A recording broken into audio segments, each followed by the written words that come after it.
आज हम लोग पढ़ेंगे रसायन शास्त्र का संभारिक, समस्थानिक, समन्यूट्रॉनिक। इसमें हम लोग पहले थ्योरी सेक्शन पढ़ेंगे। इसके बाद हम एक छोटा सा क्वेश्चन आंसर टेस्ट भी लगाएंगे। चलिए हम लोग शुरू करते हैं। संभारिक। संभारिक कहते किसको है? वे तत्व जिनके परमाणु भार समान किंतु परमाणु संख्या जो हो अलग अलग भिन्न भिन्न हो, संभारिक कहलाते हैं। परमाणु भार क्या होगा? समान होगा, लेकिन परमाणु संख्या जो होगी वो भिन्न भिन्न होगी, उसे संभारिक कहलाते हैं। उदाहरण एग्जाम्पल हो गया आर्गन, पोटेशियम और कैल्शियम।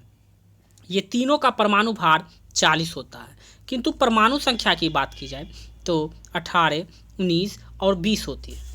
चलिए इसको हम लोग देखते हैं। देखिए यहाँ है आर्गन जो कि परमाणु भार है, और कैल्शियम और पोटेशियम तीनों का परमाणु भार 40 है। जबकि परमाणु संख्या की बात की जाए तो 18, 19 और 20। ठीक है, परमाणु भार समान, परमाणु भार तीनों का समान है, लेकिन परमाणु संख्या अलग अलग हो, इसको हम लोग कहते हैं संभारिक। ठीक है, संभारिक। ये संभारिक के एग्जाम्पल हैं। और नाइट्रोजन और कार्बन भी संभारिक, क्योंकि दोनों के परमाणु भार 14 हैं। नाइट्रोजन और कार्बन दोनों के परमाणु भार क्या है? 14 है। लेकिन अगर परमाणु संख्या की बात की जाए तो 7 और 6। ठीक है, इसे संभारिक कहते हैं। अब है समन्यूट्रॉनिक। समन्यूट्रॉनिक जिन परमाणु में न्यूट्रॉनों की संख्या समान हो, न्यूट्रॉनों की संख्या समान हो, उसको समन्यूट्रॉनिक कहलाते हैं। जैसे कार्बन की बात की जाए तो परमाणु भार इसमें क्या है? 14 है, और न्यूट्रॉनों की संख्या क्या होगा? 6 है। ठीक है, 6 न्यूट्रॉन और 6 प्रोटॉन। ठीक है, 6 न्यूट्रॉन और 6 प्रोटॉन। उसी प्रकार अगर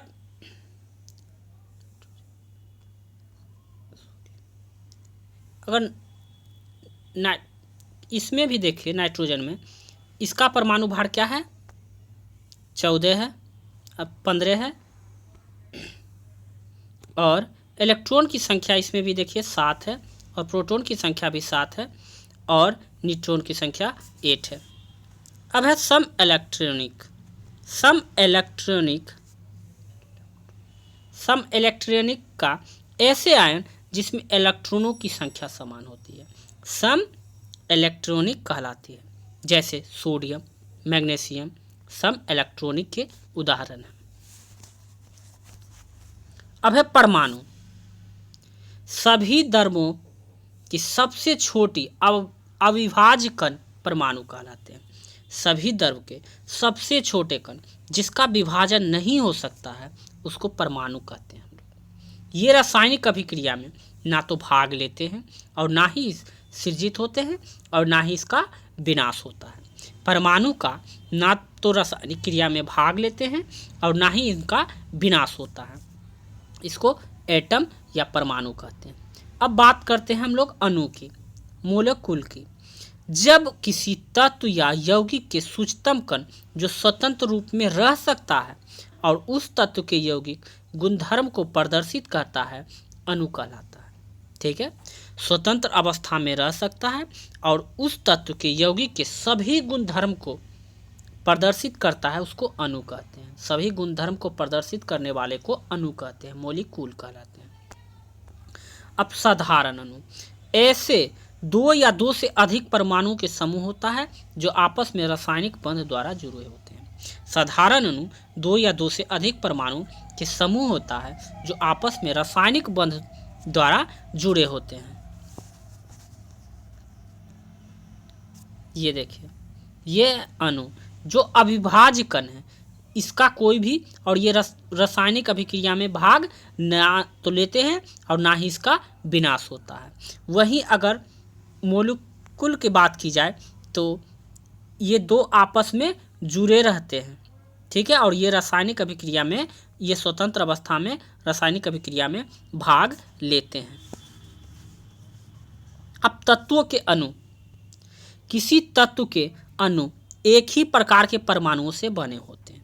कोई तत्व का अणु एक प्रकार के परमाणु से बने होते हैं। उन तत्वों के अणु उसी तत्व के केवल परमाणु द्वारा निर्मित होते हैं, जैसे आर्गन, एयर, हीलियम इत्यादि। अधिकांश तत्व में 2 या 2 से अधिक परमाणु अणु बनाते हैं, जैसे ऑक्सीजन और क्लोरीन इत्यादि। अब यौगिकों के गुण, यौगिकों के अणु, मोलिकुलस ऑफ कंपाउंड्स। भिन्न भिन्न तत्वों के परमाणु एक निश्चित अनुपात में परस्पर जुड़कर यौगिक के अणु निर्मित करते हैं, जैसे अमोनिया NH3 है, ठीक है। Carbon dioxide, carbon plus oxygen मिलकर बना कार्बन डाइऑक्साइड। ये हुआ भिन्न भिन्न तत्वों के परमाणु निश्चित अनुपात में परस्पर जुड़कर यौगिक का अणु का निर्मित करते हैं, इसे यौगिक के अणु कहलाते हैं इत्यादि। अब आयन की बात करें। आवेशित परमाणु अथवा परमाणुओं को ऐसा समूह जिस पर नेट आवेश विद्यमान होता है आयन कहलाता है। आयन 2 प्रकार के होते हैं, पॉजिटिव धनायन और ऋणायन। अब धनायन की बात की जाए, जब आयन पर धनावेश होता है तो उसे धनायन कहते हैं, जैसे पोटेशियम, पोटेशियम पर धनायन है, ठीक है। अब ऋणायन की बात की जाए, ऋणायन जब आयन पर ऋण आवेश हो तो उसे ऋणायन कहते हैं। उदाहरण सल्फेट आयन SO4, ठीक है। परमाणु द्रव्यमान एटॉमिक मास, किसी परमाणु द्रव्यमान को परमाणु द्रव्यमान कहते हैं। इसे मापने की इकाई यूनिफाइड एटॉमिक मास यूनिट या U है। अब हम लोग छोटा सा क्वेश्चन आंसर टेस्ट लगाएंगे। यदि इस चैनल पर पहली बार विजिट किए हैं तो चैनल को सब्सक्राइब कर लीजिए। हीलियम के नाभिक में होते हैं, हीलियम के नाभिक में होते हैं, इसका सही आंसर होगा बी, 2 प्रोटॉन और 2 न्यूट्रॉन जो कि हीलियम के नाभिक में होते हैं। इसका सही आंसर बी है। निम्नलिखित में से किसमें ऋणात्मक आवेश होता है? निम्नलिखित में से किसमें ऋणात्मक आवेश होता है? इसका सही आंसर हो जाएगा बीटा कण।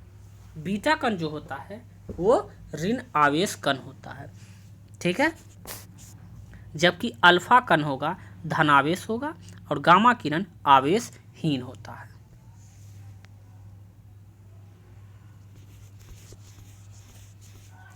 परमाणु में कक्षाओं को भरने का क्रम नियंत्रित होता है।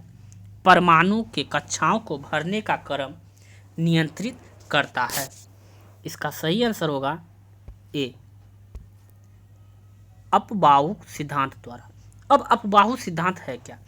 अपबाहु एक जर्मन शब्द है जिसका अर्थ होता है निर्माण। यह नियम तत्वों के इलेक्ट्रॉनिक विन्यास लिखने की एक आसान विधि प्रदान करता है। इसके अनुसार इलेक्ट्रॉन सर्वप्रथम निम्न ऊर्जा स्तर में जाता है। जब यह ऊर्जा स्तर पूर्णतः भर जाता है तब इलेक्ट्रॉन ऊर्जा स्तर से यह उच्च स्तर में जाते हैं।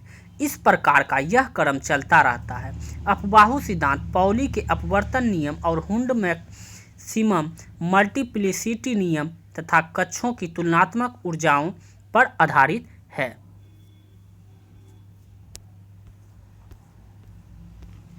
जिस परमाणु में 2 प्रोटॉन, 2 न्यूट्रॉन और 2 इलेक्ट्रॉन होते हैं उस तत्व के द्रव्यमान संख्या कितनी होती है? इसका सही आंसर होगा बी, 4। क्योंकि द्रव्यमान संख्या बराबर होता है, द्रव्यमान संख्या बराबर होता है, लिख लीजिए आप लोग, proton plus neutron, proton plus neutron. Proton 2 दिया है तो यहाँ पे हो जाएगा क्या 2, और इलेक्ट्रॉन 2 दिया, न्यूट्रॉन 2 दिया है, ठीक है।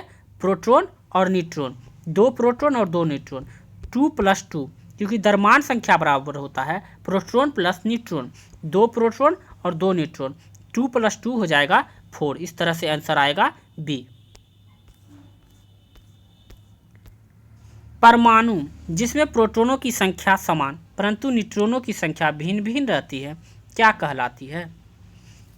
इसका सही आंसर हो जाएगा आइसोटोप्स, समस्थानिक कहलाती है।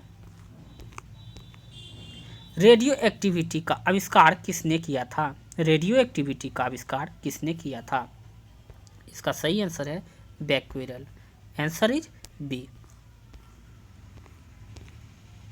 परमाणु नाभिक के अवयव हैं। परमाणु नाभिक के अवयव हैं। इसका सही आंसर होगा सी, प्रोटॉन तथा न्यूट्रॉन। परमाणविक नाभिक किसने खोजा था? परमाणुवीय नाभिक किसने खोजा था? इसका सही आंसर होगा ए, रदरफोर्ड ने। ठीक है, परमाणु के नाभिक की खोज अर्नेस्ट रदरफोर्ड ने वर्ष 1911 ईस्वी में की थी। एटम में न्यूट्रॉन की खोज किसने की थी? एटम में न्यूट्रॉन की खोज किसने की थी? इसका सही आंसर होगा बी, चैडविक। रदरफोर्ड ने एक परमाणु के न्यूट्रॉन का अस्तित्व को प्रस्तावित किया था कि न्यूट्रॉन की खोज 1932 ईस्वी में जेम्स चैडविक द्वारा किया था। निम्नलिखित युग्मों से कौन सा एक कण प्रतिकण युग्म है? निम्नलिखित युग्मों में से कौन सा एक कण प्रतिकण युग्म है? इसका सही आंसर हो जाएगा प्रोटॉन और न्यूट्रॉन। Answer is B. आज का आखिरी सवाल, अल्फा के कण के 2 धन आवेश होते हैं, इसका द्रव्यमान लगभग बराबर होता है। अल्फा कण के 2 धन आवेश होते हैं, इसका द्रव्यमान लगभग बराबर होता है। इसका सही आंसर होगा डी, हीलियम के 1 परमाणु के नाभिक के बराबर होगा। ठीक है, यदि आपको यह वीडियो अच्छा लगा हो, हेल्पफुल लगा हो तो अपने दोस्तों के साथ शेयर करें और जितना हो सके शेयर करें। चैनल को लाइक एंड सब्सक्राइब करके कमेंट बॉक्स में हमें बताएं कि आपको यह वीडियो कैसा लगा। मिलते हैं हम लोग नेक्स्ट वीडियो में। आज के लिए बस इतना ही। जय हिंद।